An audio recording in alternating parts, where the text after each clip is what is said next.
పశ్చిమ గోదావరి జిల్లా భీమవరంలో బీజేపీ నరసాపురం పార్లమెంటు కార్యాలయంలో కేంద్ర ఉక్కు భారీ పరిశ్రమల శాఖ మంత్రి భూపతిరాజు శ్రీనివాస్ వర్మ అధ్యక్షతన పశ్చిమ గోదావరి జిల్లా అధ్యక్షురాలిగా ఐనంపూడి శ్రీదేవి ఏకగ్రీవంగా ఎన్నికయ్యారు. రాష్ట్రంలో మొట్టమొదటి మహిళా అధ్యక్షురాలిగా ఐనంపూడి శ్రీదేవి ఎన్నిక కావడం అభినందనీయం. కూటమి నాయకులతో కలుపుకొని సమన్వయంతో పార్టీని బలోపేతం చేస్తారని భూపతిరాజు శ్రీనివాస్ వర్మ కోరారు.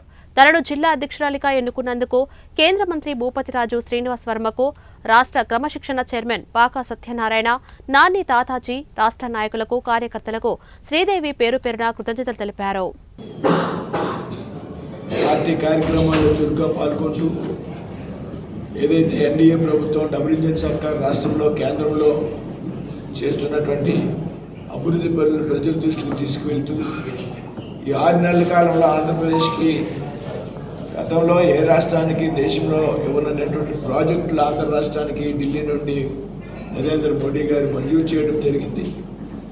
వీటన్నిటిని కూడా ప్రజల్లోకి తీసుకెళ్లేటువంటి విషయంలో పెద్ద ఎత్తున మీరు ముందుండాలి. అదేవిధంగా రాబోయేటువంటి రోజుల్లో కేంద్రం నుంచి వచ్చేటువంటి సహకారం ఏదైతుందో ఆ సహకారంలో మా వంతుగా కూడా మేము కూడా కీలకమైనటువంటి బాధ్యత వహిస్తాం. జిల్లాకి సంబంధించి నేను మంత్రిగా ఉన్నాను కాబట్టి నేను అనేక నిధులు జిల్లాకి తీసుకొని వచ్చేటువంటి పనిలో ఉన్నాననేటువంటి విషయం మీ అందరికీ కూడా తెలుసు. ఇవన్నింటిలో కూడా కింద స్థాయిలో ఏ విధంగా అమలు జరుగుతున్నాయి అనేటువంటి విషయం మీద నూతనంగా ఎన్నికైనటువంటి కమిటీ, జిల్లా కమిటీ కానీ మండల కమిటీలు కానీ చక్కని పర్యవేక్షణ చేస్తూ పార్టీని జిల్లాలో ముందుకు తీసుకెళ్లాలని సందర్భంగా కోరుతున్నాను. అందరికీ నమస్కారం.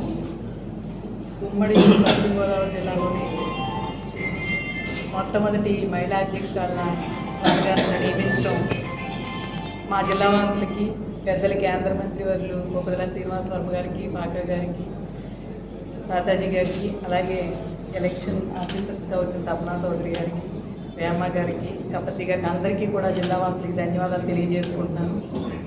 ఏదైతే మహిళల్ని ప్రోత్సహించాలని, మహిళల్ని ప్రోత్సహించడంలో నరేంద్ర మోడీ గారి దేశంలో అగ్రస్థానం మీకు తెలుసు. ఈవేళ అలాగే అదే రీతిలో ఈ జోన్లో నాకు ఈ పశ్చిమ గోదావరి జిల్లాలో ఒక మహిళకి అధ్యక్షురాలను నియమించినందుకు నేను వారికి హృదయపూర్వక ధన్యవాదాలు తెలియజేసుకుంటున్నాను. అది ఒక భారతీయ జనతా పార్టీలోనే సాధ్యమని కూడా మీకు అందరికీ తెలియజేసుకుంటున్నాను. ఏదైతే రాష్ట్ర అధ్యక్షురాలు పురంధరేశ్వరి గారి ఆదేశాల మేరకు, అలాగే మత్కర్జీ ఆదేశాల మేరకు రాష్ట్ర పార్టీ ఏదైతే పనిని మాకు ఇచ్చిన ప్రతి పని కూడా నేను నిబద్ధతతో పనిచేసి మంచి పేరు తీసుకొస్తానని, అలాగే మంత్రివర్యులు భూపతిరాజు శ్రీనివాస్ వర్మ గారు వెన్నంటి ఉండి ప్రతి విషయంలో కూడా మన పార్లమెంట్లో నేను అందరినీ కూడా కూటమి సభ్యుల్ని సమన్వయం చేసుకుంటూ పార్టీల్ని నేను ముందుకు నడుస్తానని మీకు తెలియజేసుకుంటున్నాను. అలాగే పూర్తి స్థాయి నుంచి కూడా మా పార్టీని బలోపేతం చేసి కొత్త కార్యకర్తలు జాయిన్ చేసుకుంటూ అందరినీ నేను ఒక క్రమశిక్షణతో, ఒక కమిట్మెంట్తో పనిచేసి పార్టీని పశ్చిమ గోదావరి జిల్లాలోని రాష్ట్రంలో బలోపేతంగా చేసి మంచి పేరు తీసుకొస్తానని ఈ సభాపూర్వకంగా తెలియజేసుకుంటున్నాను. అలాగే నాకు ఒక అధ్యక్షురాలుగా